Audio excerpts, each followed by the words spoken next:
tips for developing our own psychological safety. The tough part is our brain is really set up for survival mode. And so ideally to set it up to be more resilient, we've got to be mindful. That means understanding that the frontal lobe part of the brain is the part of the brain that sits back and goes, what's going on here? What do I think about it? What do I want to do? However, the midbrain is a part that's really wired for that fight, flight, or freeze. And so in any situation, when it comes to psychological safety, first and foremost, we need to check in. What's getting triggered in me? Why don't I feel safe? What's that about? And if we can't pause and notice what we're thinking, it's going to be really hard to determine how much we can be in charge of when it comes to our own safety. The way I like to describe this is, how do we start to turn into more of a thermostat versus a thermometer? A thermostat sets the temperature of the room, and a thermometer ends up taking the temperature, meaning a thermometer is always going to be reactive to what's going on around it. And I think that's the tough part when I talk to folks and they're telling me, Heather, you don't understand, this person was just so, fill in the blank. And what that tells me is that's a thermometer response. I have to behave this way because look what's happening in my outside environment.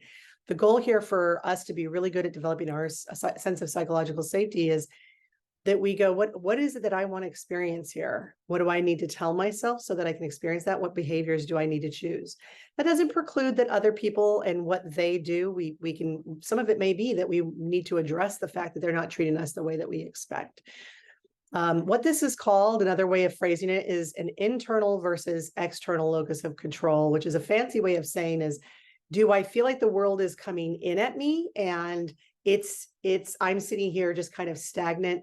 What do I do? How do I protect myself? How do I handle this? You can listen to your language of, are you saying that you're lucky or you're unlucky or this always happens to me? That's a very external locus of control. The outside world controls things. I simply react to it. That's the thermometer.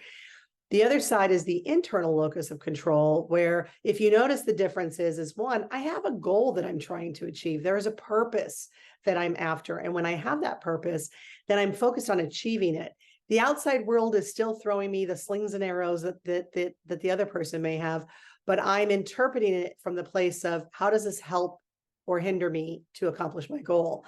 And from that, then I can focus on, what do I want to do about it? And that's really the emphasis. There's a lot we can't control, whether it's changes, whether it's a boss who's not that great to us, or whether, there's decisions that are made in our career that we don't always have control over. We do have a control over how we think about it. And it is easier said than done. It is a discipline. So meditating, journaling, self-reflecting, even just having a discussion with a friend about what we think and feel about things can really help us do that. It's simple, not necessarily easy, but definitely worth it.